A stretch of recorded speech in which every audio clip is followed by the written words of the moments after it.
نہیں ہوگا۔ جو لوگ یہ کہتے ہیں کہ کشمیر کی تحریک آزادی کے پیچھے پاکستان کا ہاتھ ہے، انہیں چاہیے کہ وہ تاریخ کا مطالعہ کریں، اور اگر وہ تاریخ کا مطالعہ کریں گے تو انہیں یہ پتہ چلے گا کہ جو رنجیت سنگھ کا سکہ شاہی دور تھا، اس دور میں کشمیریوں کی غلامی کے بدترین وقت کا آغاز ہوا، اور 1832 میں جب رنجیت سنگھ کا ایک نمائندہ تھا مہاراجہ گلاب سنگھ، اس کا جموں کے علاقے پر قبضہ تھا، تو 1832 میں منگ اور پلندری کے علاقے میں مہاراجہ گلاب سنگھ کے خلاف پہلی بغاوت ہوئی تھی، اور یہ وہ زمانہ تھا جب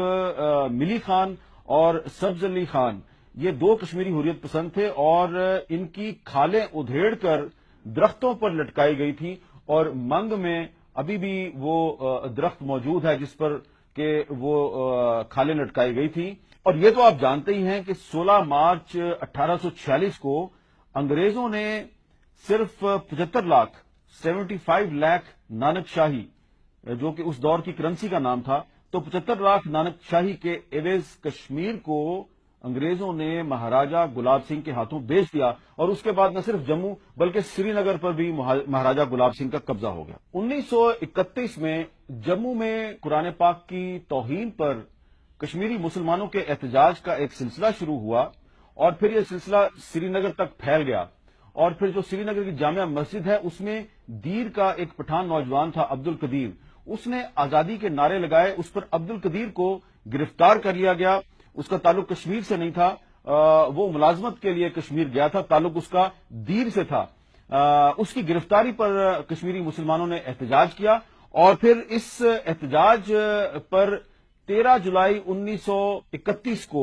سری نگر کی جو سینٹرل جیل تھی اس کے سامنے کشمیری مسلمانوں کے ایک اجتماع پر فائرنگ ہوئی، اس میں 6 کشمیری مسلمان شہید ہو گئے، جس کے بعد یہ تحریک پوری ریاست جموں کشمیر میں پھیل گئی، اور آج بھی جو کشمیری 13 جولائی کا دن ہے وہ یوم شہدائے کشمیر کے طور پہ مناتے ہیں۔ تو اس یوم شہدائے کشمیر کا تعلق 13 جولائی 1931 کے اس واقعے سے ہے، جس کا مقصد عبد القدیر کی گرفتاری پر احتجاج تھا۔ تو یہ پوائنٹ آپ کو ضرور اپنے ذہن میں رکھنا چاہیے کہ جو لوگ یہ کہتے ہیں کہ کشمیر کی تحریک آزادی کے پیچھے پاکستان ہے، وہ تاریخ کا مطالعہ کرے تو ان کو پتہ چلے گا کہ جو کشمیریوں کا یوم شہدائے کشمیر ہے یہ 13 جولائی 1931 کے واقعات کی مناسبت سے یوم شہدائے کشمیر ہے۔ یہ یوم شہدائے کشمیر 1947 کے بعد کے کسی واقعے کے حوالے سے نہیں ہے۔ یہی وہ زمانہ تھا، 1931 کا زمانہ تھا، جب شاعر مشرق حضرت علامہ اقبال نے کچھ دیگر مسلمان زعماء کے ساتھ مل کر لاہور میں کشمیر کمیٹی قائم کی، اور پھر جو کشمیر کی صورتحال تھی اس پر احتجاج کے لیے لاہور میں ایک جلوس نکالا گیا جس کی قیادت علامہ اقبال نے کی، اور جلوس کے بعد ایک جلسے سے بھی انہوں نے خطاب کیا، اور یہ 14 اگست کا دن تھا۔ 14 اگست 1931 کو علامہ اقبال نے لاہور میں پہلی دفعہ یوم کشمیر منایا، اور ان کو اس وقت نہیں پتا تھا کہ بعد میں یہی 14 اگست پاکستان کا یوم آزادی بن جائے گا، وہ پاکستان جس میں لفظ کاف جو ہے وہ کشمیر کی نمائندگی کرتا ہے۔ تو یہ 14 اگست 1931 کا جلسہ تھا جس میں حضرت علامہ اقبال نے اپنا یہ مشہور شعر بھی پڑھا تھا، آج وہ کشمیر ہے محکوم و مجبور و فقیر، کل جسے اہل نظر کہتے تھے ایران صغیر۔ تو یہ مشہور شعر علامہ اقبال نے 14 اگست 1931 کو لاہور کے جلسے میں پڑھا تھا۔ صرف علامہ اقبال نہیں بلکہ قائد اعظم کو بھی کشمیر میں بہت گہری دلچسپی تھی، بلکہ قائد اعظم محمد علی جناح کو کشمیر بہت پسند تھا، اور وہ کشمیر کی آب و ہوا کو بہت پسند کرتے تھے، اس لیے وہ کئی ہفتے کے لیے کشمیر جا کے قیام فرمایا کرتے تھے، اور وہ سیالکوٹ کے قریب سچیت گڑھ کے راستے سے جموں میں داخل ہوتے تھے اور بائی روڈ سری نگر جاتے تھے، اور پھر گلمرگ کے علاقے میں مستقل قیام فرمایا کرتے تھے۔ اور قائد اعظم کے ایک پرسنل سیکرٹری تھے کے ایچ خورشید، ان کا تعلق بھی کشمیر سے تھا، اور کے ایچ خورشید کی قائد اعظم کے ساتھ ملاقات بھی سری نگر میں ہوئی تھی۔ 1947 میں تقسیم ہند کا فیصلہ ہوا تو 565 ریاستوں نے بر صغیر پاک و ہند میں 565 ریاستیں ایسی تھی جنہوں نے پاکستان یا بھارت میں سے کسی ایک کے ساتھ اپنے الحاق کا فیصلہ کرنا تھا۔ تو انہی میں سے ایک ریاست جوناگڑھ تھی۔ ریاست جوناگڑھ کا جو حکمران تھا وہ مسلمان تھا، لیکن جو آبادی کی اکثریت تھی وہ غیر مسلم تھی۔ جوناگڑھ کے مسلم حکمران نے پاکستان کے ساتھ الحاق کا فیصلہ کیا، لیکن جو برطانوی ہند تھا اس کے وائس رائے لارڈ ماؤنٹ بیٹن نے ریاست جوناگڑھ کے پاکستان کے ساتھ الحاق کو تسلیم نہیں کیا، بلکہ انہوں نے کیا کیا کہ انہوں نے کوشش کی کہ جوناگڑھ پر بھارت کا قبضہ ہو جائے۔ دوسری طرف ریاست جموں کشمیر تھی۔ ریاست جموں کشمیر کا حکمران غیر مسلم تھا اور آبادی کی اکثریت مسلمان تھی، لیکن جب ریاست جموں کشمیر کے مسلمانوں کی اکثریتی نمائندہ جماعت مسلم کانفرنس نے جولائی 1947 میں پاکستان کے ساتھ الحاق کا فیصلہ کیا تو لارڈ ماؤنٹ بیٹن نے اس کو قبول کرنے سے انکار کر دیا، اور انہوں نے کانگریس کے لیڈر مہاتما گاندھی، جواہر لال نہرو اور جو مہاراجہ تھا جموں کشمیر کا ہری سنگھ، اس کے ساتھ مل کر کوشش کی کہ جموں کشمیر کا الحاق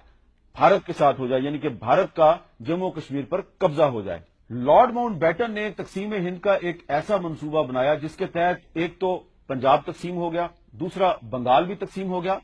اور تیسرا اس نے کوشش کی کہ ریاست جموں کشمیر پر اس کا ایک غیر اعلانیہ کنٹرول قائم ہو جائے اور وہ ریاست جموں کشمیر کو بھارت کے حوالے کر دے۔ اور اس مقصد کے لیے لارڈ ماؤنٹ بیٹن نے جواہر لال نہرو کے ساتھ مل کر کیا کچھ کیا، یہ میں آپ کو بتاؤں گا کچھ دستاویزی ثبوتوں کے ساتھ۔ 3 جون 1947 کو جب تقسیم ہند کا فیصلہ ہوا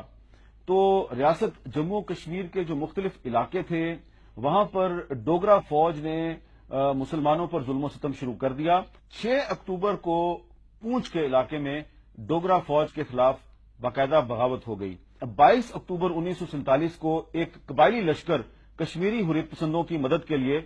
مظفر آباد پہنچا اور اس نے مظفر آباد کو ڈوگرا فوج سے آزاد کروا لیا۔ 24 اکتوبر کو ریاست جموں کشمیر میں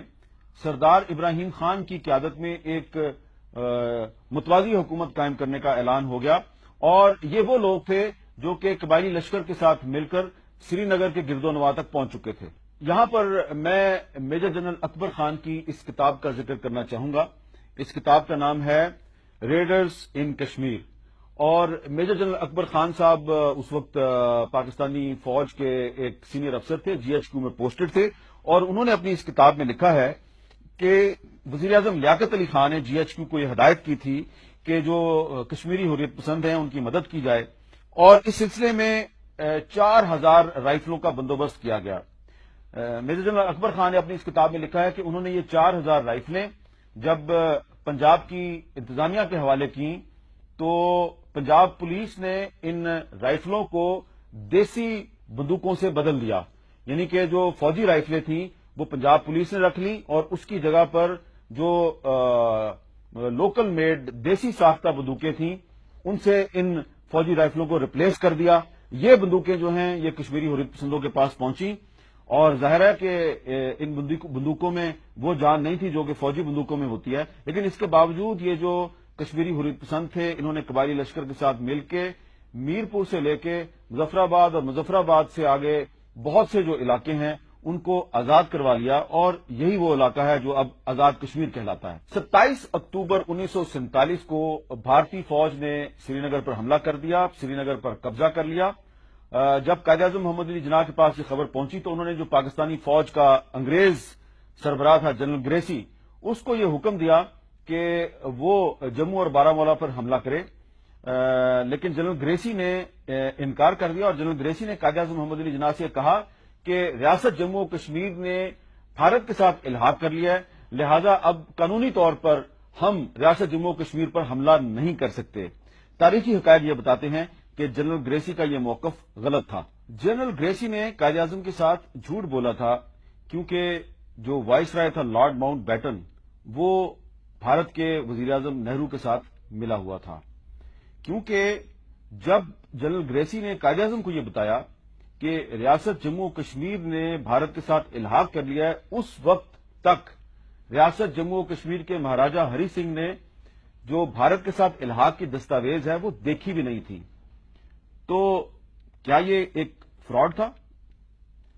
اس سوال کا جواب حاصل کرنے کے لیے میں آپ کو مختلف غیر پاکستانی مصنفین کی کتابوں کے حوالے دوں گا۔ سب سے پہلے میں حوالہ دوں گا ایک برطانوی رائٹر ہیں، بہت مشہور جرنلسٹ ہیں، وکٹوریا شیفیلڈ۔ ان کی ایک کتاب ہے Kashmir in the cross fire. Kashmir in the cross fire میں وکٹوریہ شیفیلڈ نے یہ لکھا ہے کہ بھارت کا یہ دعویٰ ہے کہ جو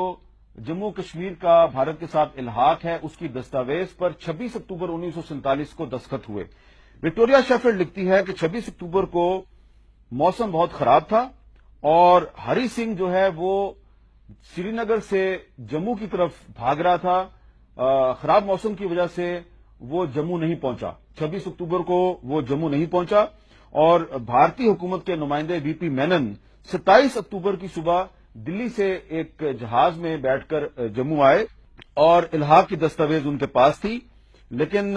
بھارتی فوج ان کی جموں سے واپسی سے پہلے ہی سری نگر میں گھس چکی تھی. تو وکٹوریہ شیفیلڈ کہتی ہیں کہ یہ جو الحاق کی دستاویز ہے اس پہ 26 اکتوبر کو دستخط نہیں ہوئے، کیونکہ 26 اکتوبر کو نہ تو ہری سنگھ صاحب جموں میں تھے اور وی پی مینن صاحب بھی وہاں پر اس وقت تک نہیں پہنچے تھے. ایک اور برطانوی مصنف ہیں، ان کا نام ہے ایلسٹر لیمب.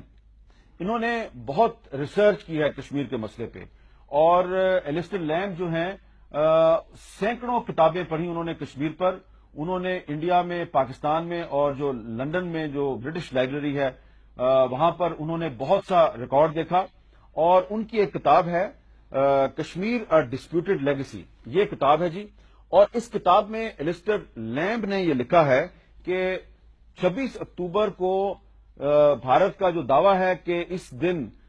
جموں کشمیر نے بھارت کے ساتھ الحاق کیا، تو انہوں نے اس دعوے کو مشکوک قرار دیا اپنی اس کتاب میں، اور وہ اس میں صاف صاف لکھتے ہیں کہ